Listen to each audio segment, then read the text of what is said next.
Transportation and connectivity is great to be talking about. I'm glad it's on the table. The city's making great strides with accessibility and walkability, but it's a start. It's like the first domino of many. We're starting to see some bike lanes pop up. I live just at the foot of Sydenham. We have them on the top of the hill. Can't get to the top of the hill with a bike lane, but once you're there, you're good to go. We're developing bike lanes along Governor's Road, busiest road through town. That's a great start. More of that, enhancements, is good things for the community. Downtown, bike lanes are going crazy, tens of millions of dollars being spent. We need to bring some of that money back here. That's one part of it. Transportation.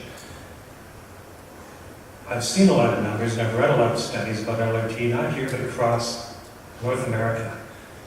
It doesn't make sense to spend $1 billion+ to replace one bus line. Yep. The media just ran a story on Minneapolis, St. Paul, with their LRT. The comparisons couldn't be further from where we're at. It runs from the airport, through the Mall of America, through their two major sports stadiums where there's 80,000 people going a week. Of course they need a rapid transit. It's mass distances. We can take that money, enhance transit, not replace it, enhance it. We need money for water treatment plants. It's nice when we have community festivals downtown and we close off King Street. Maybe we can do more of that, have more walkability. Have grocery stores that are within walking distance of our homes. Have services we can build on that. We're now part of a rural area up to the north of us that has no transit. Let's consider those residents, those taxpayers. We need to enhance and connect more. It's only a matter of time before vehicles, we're not driving them. We need to start looking forward to what opportunities we can have now to connect our communities. Thank you.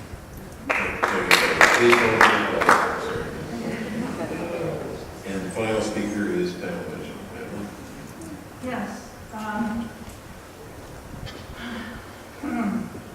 When I was in Toronto with my parents, I used to love to ride the subway and stuff like that, but there were still cars and traffic and yes, go train.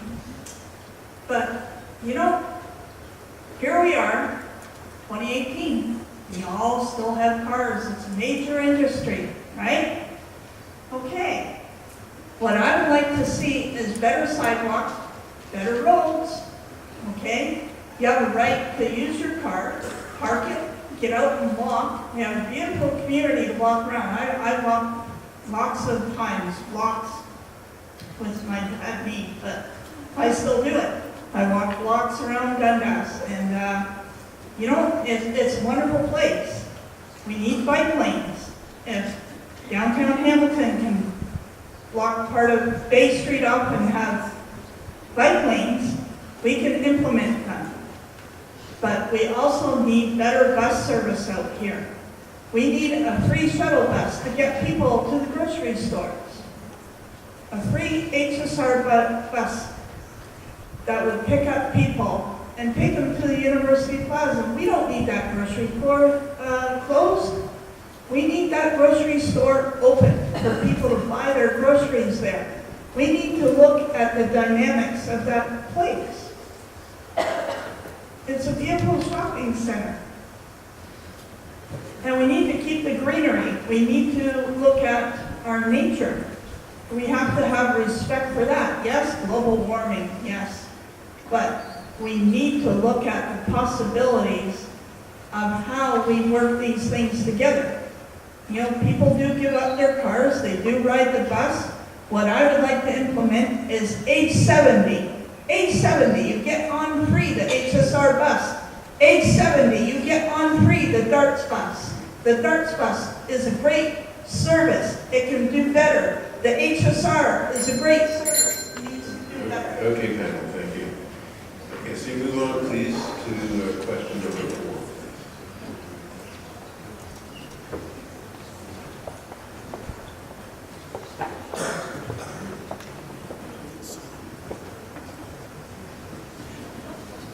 Question number 4 is on public spaces. We had a number of public spaces, such as schools and trails, which have been privatized with little public consultation. As our councillor, how will you work to keep public property in public hands?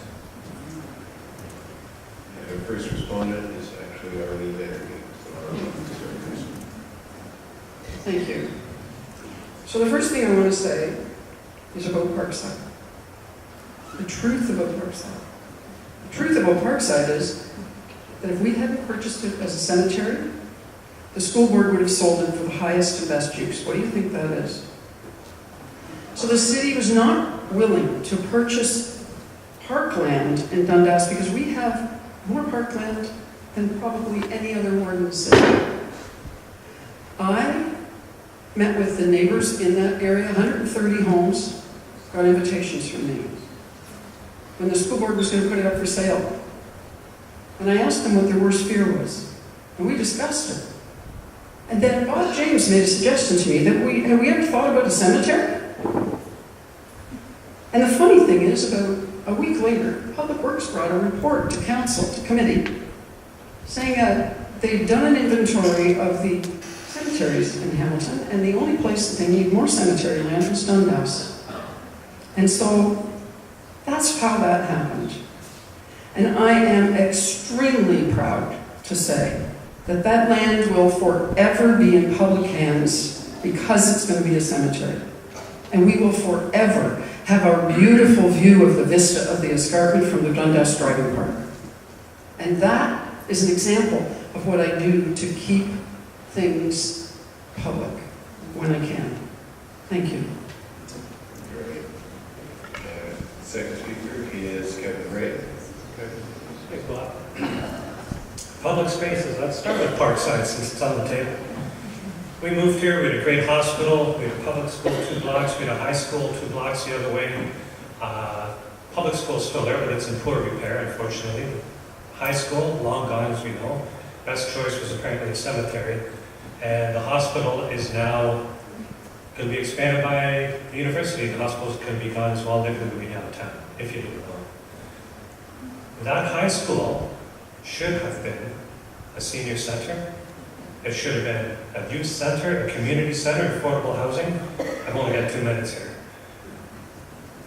What a sad choice. Nice, yes, we need cemeteries. The community could have found so many other uses. I believe our councillor at the time had stated that she couldn't think of a better use. We need change in councillors. We need to look at our public spaces. We need senior housing. We need senior centers. We need places for them to go. Senior center isn't a place with a rocking chair and somewhere for them to nap. Seniors these days are probably more active than we are. It's a lifestyle choice. It keeps people in our community. Public spaces should be more of that. There should be more walkability. There should be more retail options. I talked earlier about University Plaza with the grocery store leaving. The community uses that grocery store to walk to. Why isn't it downtown in Jackson Square, the city put a $150,000 incentive to entice a grocery store to come in there? And when they talk about walkability and green spaces in public places, they signed off an auto garage going up there with Canadian Tire. We're all for business, it will bring jobs. Not what we need in the city. Poor choices. I hope to change that. With your support, with your votes, we can do things that we need. Thank you. Thank you, Kevin. Our next speaker is Gaston Bourneau. Yes, I guess continuing with Parkside, I believe as a councillor, I think I would have known that there's a high percentage of seniors and that the recreational centers for seniors are booked immediately and there's a shortage. And I just don't know why that wasn't presented to the city to say that we need more of these facilities before you go to a cemetery. Like, let's put our cemetery somewhere off Governor's Road or something. I would hate to wake up in the morning and look outside and look at a cemetery. I don't know. It is public hands, but we are going to be selling it off piece by piece if it becomes a cemetery.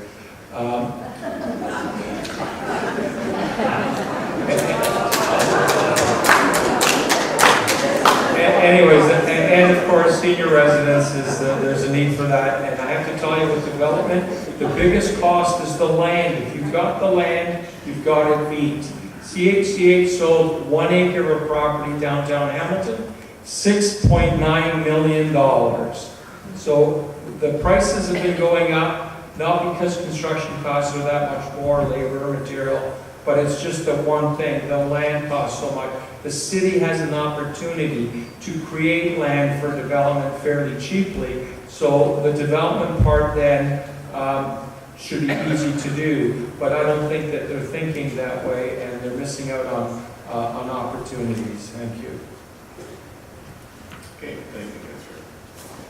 Our next candidate would be Pamela Mitchell. Thank you. Yes, you know, again, we don't need graveyards there. We need other things in place for the people of Dundas. And, you know, I wouldn't want to look out a window and see a graveyard. You know, that's something that I'm sure people don't want to look out. And, you know, there's better opportunity to use land. We need to negotiate with the city on these things. We need meetings with people at the city hall and negotiate these plans. Who's going to do what with these public lands? We need to hold on to these lands before they even get proposed on building for, let's say Mr. Donald Trump wants to build a big condo or, yes, a cemetery. We need to say a big no and start looking at what the people want. What the people have here in Dundas is a jewel. It's a beautiful place, and I don't want to see it all tore up and make construction here, construction there. We got enough, you know, already condos. We got enough already, you know, places, garages where you can fix your car. Great places, actually, here in Dundas. We don't need any more. And we need that grocery store to stay. We need advocates in the city hall to speak for the people. Not to just sell it off to the big man with the big bucks. And who cares what happens later. And may I dare say it, the alleyway, Arlene? Naughty, naughty, naughty. We should be investigating that. I do believe. Thank you. Our next speaker would be John Roberts. John. As a person who previously used public spaces in Dundas and Flamborough, I understand the need for faculty and green space improvement. I believe there should be a grand plan in regard to our public spaces. The City of Hamilton should keep the town of Dundas informed about these plans for public green space. Dundas and Flamborough are very unique in that they feature a variety of outdoor attractions. However, not all these public spaces are accessible to everyone. Transit in Flamborough. Our public spaces are a major tourist attraction, and I think they could really benefit from the use of easier access. In recent years, our public spaces have been unsafe usage, the trails above Dundas especially. I believe those who use our spaces should be held accountable for their actions, as our taxes are paying for their misuse of trails and parks. This is a major issue that I would like to implement. Thank you. Our next speaker is Rich Gunter. The premise of the question was public spaces, and with the greatest of respect to the incumbent councillor, public doesn't mean just the people that live within a 400-foot radius. These are public spaces. Whether it's a parkside site or whether it's a public laneway, these are community resources that are used by all of the community. And the emerging theme from the last 4 years' experience with some of these issues of public space, the laneway and parkside, it seems to be things happen and then the consultation happens after the fact. That's just what I seem to notice. I was involved with a march of over 300 people that went through that laneway, and there was a sense that there was just a fait accompli, that the wheels were already in motion, that laneway was going to be closed, and that should not have happened. Public laneways are an essential part of the character of Dundas. And I would also like to add my name to the list of people who don't believe that the Parkside property, I happen to teach at Parkside for 3 of the final semesters towards the closing of the school. I very fond memories of the place. I don't believe that a cemetery is the best use for the place, and I would propose a moratorium on any further cemetery development or discussion. At some point, there needs to be a better asset on that property, a low-rise development of either affordable housing, a senior center, or even a youth center. Thank you.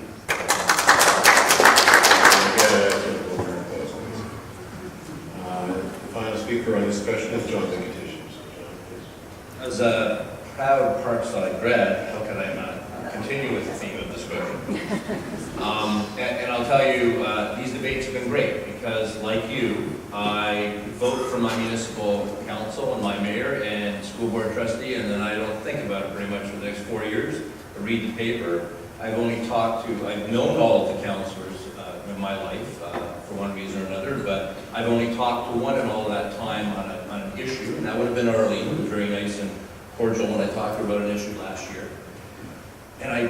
But we learned things. Like, I didn't know that Arlene was a district graduate.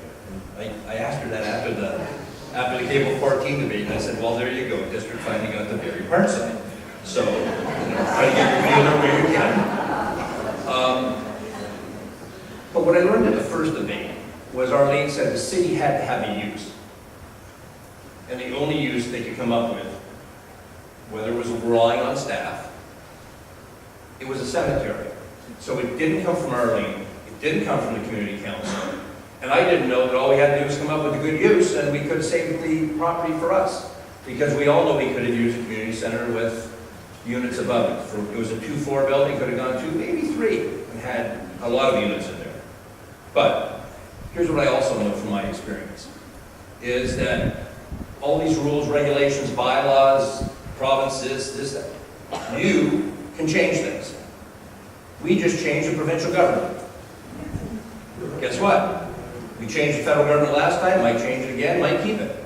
But here's what I know. People who run for office listen or they get removed.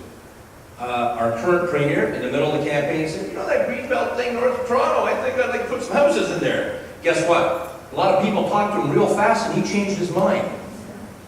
Do you like the look of the Dundas escarpment or the Hamilton escarpment downtown? We can all work together to keep what we have. Thank you, John.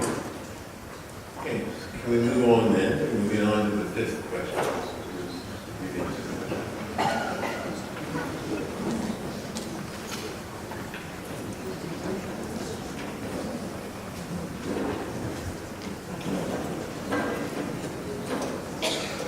Question number 5 is on democracy. Many citizens are discouraged because they get involved and speak up, and then feel they are not heard. Their voice, in the end, does not seem to change any outcomes. Voter turnout and civic engagement then decrease. How would you increase community involvement in Ward 13? Thank you. And our first responder is Richard. Thanks for the question. I believe democracy at the local level is best served at the grassroots. And this is why I really value groups like Dundas Works, because this is something that is not council controlled. Currently, we have a community council that is councillor appointed. They serve at the pleasure of the council, they are hired by the councillor, and they are occasionally fired by the councillor. And I don't think that this particular body has, with the greatest of respect to the people on the body, has resulted in effective decision making. Hamilton has a robust system of neighborhood associations, something I would like to see replicated here in Dundas. There's different geographic neighborhoods that get together and can make life a living hell for the local councillor, because they are involved, they are enfranchised, and they are engaged. And I think we need to see that here in Dundas as well. The best thing I could do as your councillor is to be hands-off and listen to groups like Dundas Works who get together. I would like to do what I could to foster other grassroots organizations without retaining any kind of control in terms of hiring or firing, because that's happened, I'd like to see that, the neighborhood association model that we see in Hamilton, and I think Dundas Works, one of the co-sponsors of tonight's debate, is a great start. Thank you. Thank you, Rich. Our next candidate is Pamela Mitchell. Yes, thank you. I believe democracy starts with the people here in Dundas, Glenboro. You have a right to speak what you want in your community. And the councillor that you vote for, 4 years, you have to decide, is it a right fit for you and your community? Is it what you expect for your tax money, your voice, your rights as taxpayers? You know, we need to work with these groups, and we need to work together. But your councillor is your main voice for the people here. And we need to have meetings and work together on better serving the taxpayers in Dundas and Glenboro. Thank you. Thank you, Pamela. The next candidate is Arlene Vanderbeek. Thank you. So, you know, we live in a country where we're very fortunate. We can say what we like, and pretty much we can do what we like. And Dundas has the highest level of engagement in the city when it comes to elections. So 45% of the people in Dundas show up. In other words, it's 28, it's 30. We care.